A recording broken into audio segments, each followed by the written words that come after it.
यहाँ आपकी बाल कथा जंगल का रक्षक अर्जुन को एक आकर्षक और प्रेरणादायक कहानी बनाने के लिए कुछ सुझाव दिए गए हैं जो बच्चों के लिए अधिक उपयुक्त और रोमांचक होगी। जंगल का रक्षक अर्जुन। लेखक J.S. रॉकफायर की कल्पना से बहुत समय पहले की बात है। एक बहुत ही हरा भरा और सुंदर जंगल था जिसका नाम था हरितवन। इस जंगल में शेर दहाड़ते थे, हाथी झूमते थे, हिरण उछलते कूदते थे और रंग बिरंगे पक्षी चहकते थे। सब मिलकर खुशी खुशी रहते थे।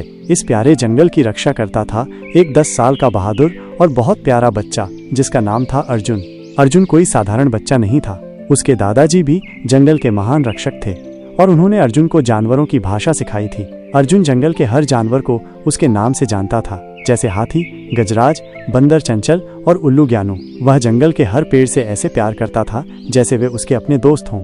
पर एक दिन हरितवन पर एक बड़ा खतरा मंडराया। जंगल में आया एक महाबली शिकारी जिसका नाम था वाचा। वाचा बहुत ताकतवर था।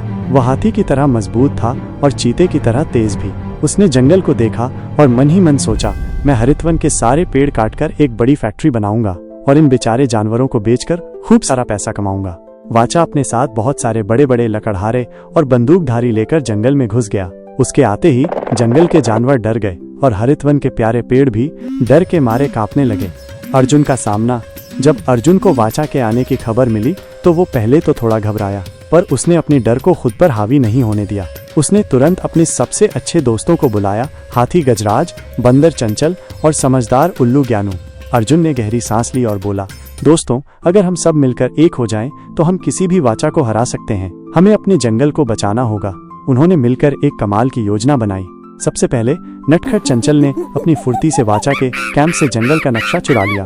फिर ताकतवर गजराज ने अपनी सूंड से मिट्टी और पत्थरों की बड़ी बड़ी दीवारें बनाई ताकि वाचा के लोग पेड़ों को आसानी से न काट सकें। और रात के समय बुद्धिमान ज्ञानू ने अपनी तेज आवाज से वाचा के आदमियों को डराया ताकि वे ठीक से काम न कर पाएं। अर्जुन की समझदारी और बहादुरी। अर्जुन ने जानवरों की मदद से वाचा के रास्ते में कुछ जाल बिछाए, पर वो किसी को चोट नहीं पहुंचाना चाहता था। उसका मकसद हिंसा नहीं बल्कि समझदारी से काम लेना था।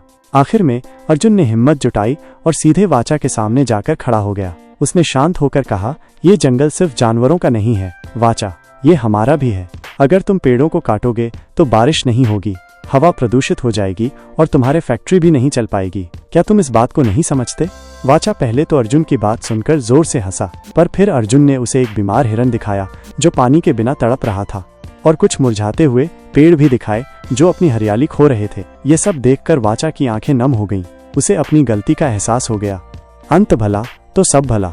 वाचा ने शर्मिंदा होकर अर्जुन और जंगल के सभी जानवरों से माफी मांगी। उसने कहा, मुझे माफ कर दो अर्जुन, अब से मैं जंगल को बचाने में तुम्हारी मदद करूंगा। उसने अपने सारे हथियार फेंक दिए और अपनी सारी ताकत जंगल की भलाई में लगा दी। उसने जानवरों के लिए एक अस्पताल बनवाया और पेड़ों की देखभाल करने में भी मदद की। अर्जुन फिर से हरितवन का नन्हा रक्षक बन गया। उसकी बहादुरी और समझदारी की कहानी अब हर बच्चे को सुनाई जाती है। शिक्षा। अगर तुम सच्चे दिल से प्रकृति से प्यार करो तो सबसे बड़ा शिकारी भी बदल सकता है और एक सच्चा दोस्त बन सकता है। बच्चों, अगर आपको मजा आया तो वीडियो को लाइक करो, मम्मी पापा से कहो कमेंट करें, दोस्तों के साथ शेयर करो और चैनल को सब्सक्राइब करना बिल्कुल मत भूलना। नई मजेदार कहानियों के लिए वापस आना।